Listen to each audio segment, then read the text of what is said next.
और खबरों में आगे बढ़ते हैं। अब बात करते हैं काशी टू कुतुब मीनार कितने विवाद की। वाराणसी कोर्ट ने ज्ञानवापी मस्जिद परिसर के अंदर मां श्रृंगार गौरी की पूजा की याचिका को सुनवाई को मंजूरी दे दी है और कोर्ट ने इस याचिका को चुनौती देने वाली अंजुमन इस्लामिया मस्जिद कमेटी की चुनौती को खारिज कर दिया है, क्योंकि कोर्ट ने ज्ञानवापी मामले को सुनने योग्य मान लिया है। यानी कि कोर्ट ने हिंदू पक्ष की याचिका को स्वीकार कर लिया है और मुस्लिम पक्ष की याचिका को खारिज कर दिया है। अब वाराणसी की जिला अदालत में 22 सितंबर को अगली सुनवाई होगी और इस पूरे मामले में 1991 का जो पूजा कानून है, जो वार्षिक एक्ट है, वो लागू नहीं होगा। इस फैसले को जिला जज ए.के. विश्वेश ने सुनाया है और ये भी साफ कर दिया है कि सिविल प्रक्रिया संहिता के तहत सुनवाई हो सकती है। इसका मतलब ये है कि आदेश 7 और नियम 11 के तहत ज्ञानवापी मामले की सुनवाई होगी। कोर्ट के इस फैसले से हिंदू पक्ष में खुशी की लहर है।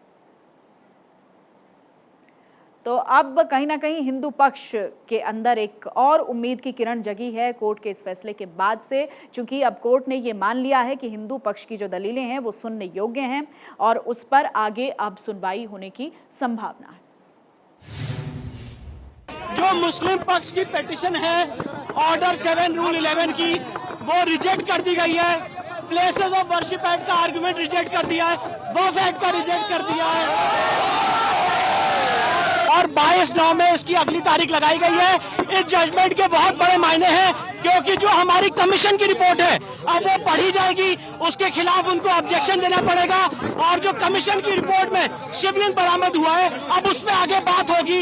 ये सारी महिला याचिकाकर्ताओं के लिए बहुत बड़ी जीत है। ज्ञानवापी जो है जैसे ही मुकदमा जिला जज किया है और स्पष्ट कहा कि जो है प्रतिपक्ष का जो है 7-11 इस पर लागू नहीं होता, वक्फ बोर्ड लागू नहीं होता और इसमें हिंदू समाज की तरफ जीत हुई है, हिंदू समाज सनातन धर्मियों की जीत हुई है और 22 तारीख दिया गया है। निश्चित यह विजय दिन हिंदू समाज के ज्ञानवापी मंदिर के लिए यह शिलान्यास का बीजारोपण का दिन है।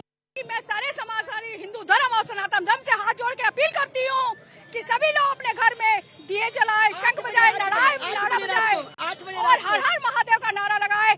आज बड़े काशीवासियों की जीत हुई है और पूरे समाज की जीत हुई, हिंदुओं की जीत हुई है। हर हर महादेव। लेकिन इस फैसले के बाद मथुरा पर भी हिंदू पक्ष की आस जगी है। मथुरा जन्मभूमि विवाद पर भी हिंदू पक्ष लगातार अपनी तरफ से कोर्ट में पैरवी कर रहा है और मामले में जांच की मांग की जा रही है। श्री कृष्ण जन्मभूमि शाही मस्जिद ईदगाह विवाद से जुड़ी याचिका पर आज कोर्ट में सुनवाई होगी। श्री कृष्ण जन्मभूमि विवाद 13.37 एकड़ भूमि के मालिकाना हक से जुड़ा हुआ है और इसमें से 10.9 एकड़ जमीन कृष्ण जन्मस्थान के पास है और बाकी 2.5 एकड़ जमीन ईदगाह मस्जिद के पास है। हिंदू पक्ष का दावा यह है कि औरंगजेब ने मंदिर को तुड़वाकर ईदगाह मस्जिद का निर्माण करवाया था। इतिहास में दर्ज घटनाओं के अनुसार इस जगह पर कई बार मंदिर को तोड़ा और बनाया गया है। हालांकि मस्जिद का निर्माण औरंगजेब ने ही करवाया था। कोर्ट में दाखिल याचिका पर पूरी जमीन लेने और श्री कृष्ण जन्मभूमि के बराबर में बनी शाही ईदगाह मस्जिद को हटाने की मांग की गई। याचिकाकर्ता ने विवादित स्थल की वीडियोग्राफी और फोटोग्राफी करवाने की भी मांग की है। निचली अदालत में यह मामला लंबित है। लगातार देरी होने के चलते याचिकाकर्ता मनीष यादव ने हाईकोर्ट का रुख किया। मनीष ने हाईकोर्ट में भी यही मांग की है कि इसके बाद कोर्ट ने निचली अदालत से आख्या मांगी है। इसी मामले में हाईकोर्ट में 29 अगस्त को सुनवाई हुई है। कोर्ट ने मंदिर पक्ष की ओर से निचली अदालत में दाखिल अर्जी पर 4 महीने में सुनवाई पूरी करने का निर्देश दे दिया है। और आज दिल्ली में भी इस तरह से ही एक मामले की सुनवाई होनी है। ये मामला है कुतुब मीनार परिसर से जुड़ा हुआ, पूजा की इजाजत से जुड़ा हुआ ये मामला है और इसकी सुनवाई दिल्ली के साकेत कोर्ट में होगी। खुद को पक्षकार बनाने की मांग करने वाले महेंद्र ध्वज प्रसाद सिंह ने के जो वकील हैं वो कोर्ट में नहीं पहुंचे थे, जिस वजह से पिछली तारीख पर सुनवाई टल गई थी।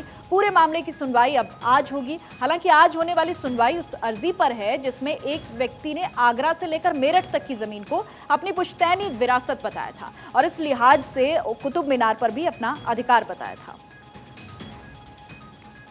तो आज इस पूरे मामले पर भी सुनवाई होने वाली है। कुतुब मीनार को लेकर मालिकाना हक की बात सामने आई थी और साथ ही साथ बताया ये गया था, जिस व्यक्ति ने ये याचिका लगाई थी कि आगरा से लेकर मेरठ तक की जो ज़मीन है वो उनकी पुश्तैनी विरासत है और इसी लिहाज से जो कुतुब मीनार है उस पर मालिकाना अधिकार बताया गया था। आज इस पूरे मामले को लेकर सुनवाई होगी। देखना ये होगा कि सुनवाई के दौरान किस तरह के साक्ष्य रखे जाते हैं और फिर उस पर सुनवाई में क्या कुछ रहता है, ये देखने वाली बात रहेगी। कुतुब मीनार मामले को लेकर आज अहम दिन है और इस सुनवाई पर हालांकि इस पूरे मामले को लेकर पूजा की इजाजत पर भी अटकलें लगाई जा रही हैं कि जल्द से जल्द इस पूरे मामले पर सुनवाई में चीजें साफ होंगी।